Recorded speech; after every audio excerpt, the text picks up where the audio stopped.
Cattle, horses, and chariots. There are many prayers in the Rig Vedas for cattle, children, especially for son and horses.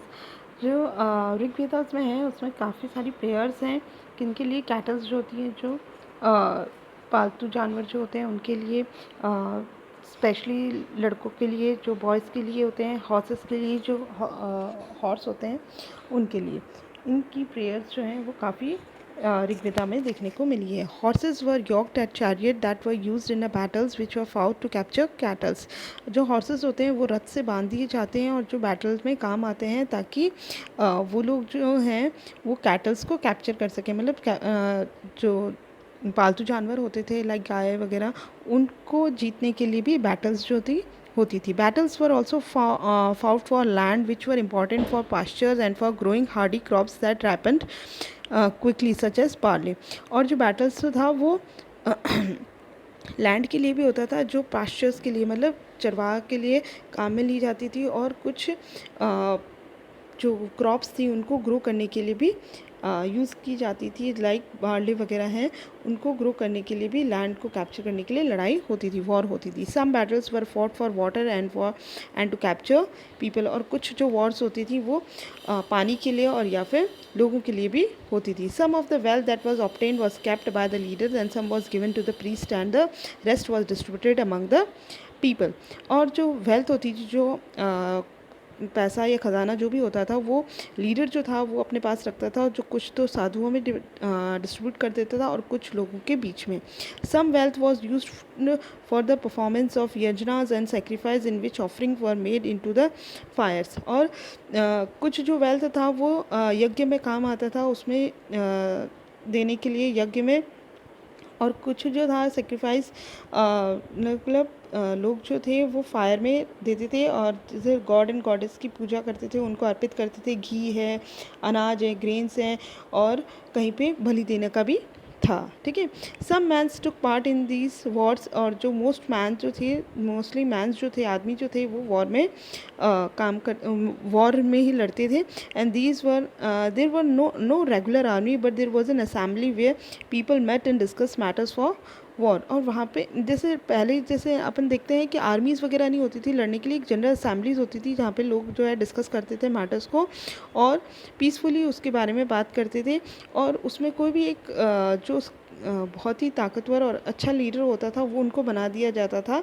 ऐसा नहीं था कोई particular वही बनेगा, जो भी अच्छा होता था उसको बना दिया जाता.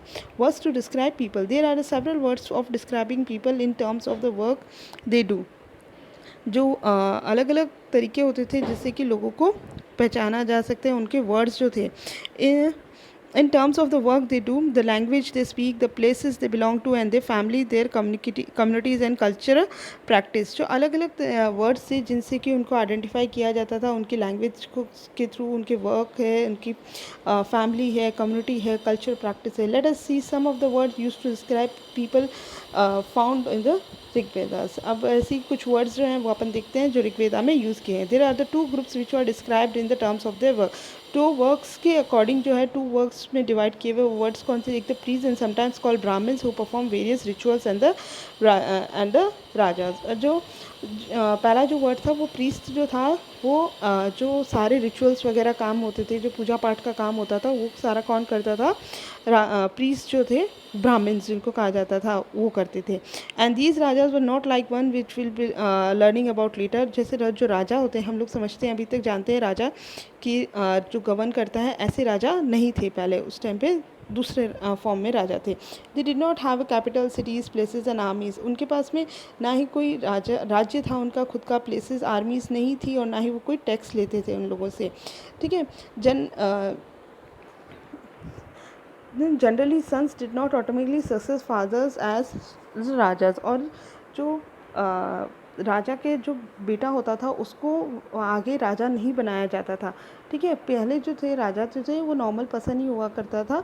आजकल जो कॉन्सेप्ट में अपन देखते हैं, राजा जिसके पास में खूब सारी धन दौलत और राज्य होता था, उसके बेटे आगे वही राजा बनते थे. इस तरह का पहले कॉन्सेप्ट नहीं था। The two words are use to describe the people और the community as a whole. जो दो वर्ड्स हैं कौन से हैं जो एक लोगों को और उनकी कम्युनिटी को डिस्क्राइब करते हैं? One was the word as a jana, जना है ना, and which was still use in Hindi and the other language and the other word was vish. ठीक है, तो jana and vish. The word vaishya comes from the vish, है ना, जो व्यापारी वगैरह लोग होते हैं ना, तो उनके नाम से आया हुआ है vish. And we will learn more about this in chapter number 6. Several vish and jana were mentioned by name, so we refer by the Puru jana और विश, द भारत जना विश और द यदु जना और द विश एंड। ठीक है, तो लोगों को जो उनकी जगह से लाइक जो भारत जन के लोग थे उनको भारत जना कहा जाता है, यदुर जन जहाँ पे कृष्ण भगवान का जो जिसको बिलोंग करते थे वो, और एक पूर्व जो जगह के नाम है उनकी पूर्व जना के जो लोग हैं उनके विश। ठीक है, तो लोगों के नाम के अकॉर्डिंग उसको उनके नाम जगह के अकॉर्डिंग उनको आइडेंटिफाई किया जाता है। ठीक है, sometimes the people who compose the hymns describes themselves as the Aryans are called their opponents dasas and dasyus. जो लोग जो बनाते थे हाइम्स बनाते थे, मतलब मंत्र वगैरह जो भी बनाते थे, है ना, वो आर्यंस कहलाते थे। ठीक है, और आर्यंस के अपोजिट जो मतलब उनके दुश्मन जो थे उनको क्या कहा जाता था? दासाज और dasyus. There were people who did not perform sacrifices and probably spoke different language. उनका जो काम वो सैक्रिफाइस नहीं करते थे, वो अलग अलग लैंग्वेज बोलते थे। लेटर ऑन टर्म दास, उनको धीरे धीरे फिर उनका दासाज दास्यूस को नाम जो है उनका चेंज होता गया धीरे धीरे, और उनको दासी और दास जो हैं इस नाम से होने लगे, और जिसका मतलब होता था स्लेव। स्लेव मतलब उनको बंदी बना दिया जाता था, और उनसे जो बंदी बना के उनको जैसे यूज़ किया जाता था वो अपने अकॉर्डिंग यूज़ करते थे। ठीक है, slaves were women and man who were often captured in war. जो वॉर में कैप्चर किए जाते थे मैन और वुमेन, उनको एज अ स्लेव फॉर्म में होते थे, and they were treated as the property of their owners and they could not make them to whatever work they want. और उनसे कुछ भी काम करवाया जा सकता as according to their need, जिन्होंने उनको कैप्चर किया, जिन्होंने उनको बंदी बनाया। While the Rigvedas were being composed in the north west of the subcontinents. Rigveda जो था वो कंपोज हुआ था, कब बनाया था? सब कॉन्टिनेंट्स में। ठीक है, डेवलपमेंट एज वेल। ठीक है, जो ऋग्वेदा जो था वो नॉर्थ वेस्ट में ओरिजिनेट हुआ था। ठीक है, silent sentinels in the story of the megaliths. Megaliths होता है, मेगा मतलब बड़ा, लिथ्स होता है पत्थर, मतलब बड़े पत्थर से जो बना हुआ है। ठीक है, thus these stone borders are known as the megaliths, literally known as big stone. These were carefully arranged by people and were used to mark burial sites. और जो ब्यूरो साइट जहाँ पे लोगों को दफनाया जाता था उसको बनाने के लिए काम आता था। The practice of erecting megaliths began about 3000 years ago. और जो ये जो मेगालिथ्स बनाने का मतलब जो जहाँ पे लोगों को दफनाया जाता था पत्थरों से, वो एक गड्ढा बनाया जाता था, उसको पूरा वॉल बनाई जाती थी, है ना, तो ये तकरीबन 3000 साल पहले शुरू हुआ था। And was prevailing through out the Deccan areas में, साउथ में एरिया में, सदर्न एरिया में, नॉर्थ ईस्ट में, कश्मीर में, ये सब चीज़ें देखने को मिली थी। ठीक है, ये देखो आपको पिक्चर जो है वो आपको दिख रहा होगा, एक बीच में पत्थर से एक बना रखा है सेंटर में, और उसके आसपास में बहुत से बड़े बड़े पत्थर है। This is called the megaliths. ठीक है, some important megalith sites are shown in the map and for in some while some megaliths can be seen on the surface, while megaliths buried are often underground. हमें कुछ तो है surface पे होता है ground पे, और कुछ अंडरग्राउंड होती है megalith. Sometimes archaeologist find a circle of stone builders or a single large stone standing on the ground, and these are the only indication that were burial beneath. और कहीं जो है आर्कियोलॉजिस्ट ने देखा कुछ सर्कल टाइप का stone जो है वो मेगालिथ्स के पास में लगाया होता है, जिससे कि पता चलता था कि ये किसका है। जैसा आपने क्रिश्चियनिटी वगैरह मूवीज़ वगैरह में देखा होगा कि जो पत्थर लगा हुआ होता है जहाँ पे उनको बरेड किया जाता है, उसमें उसका नाम वगैरह, एज जो है और डेथ डेट वगैरह सब दे रखी होती है, जिससे कि उस पर्सन के बारे में आइडेंटिफाई किया जा सकता है। ठीक है, दिस टाइप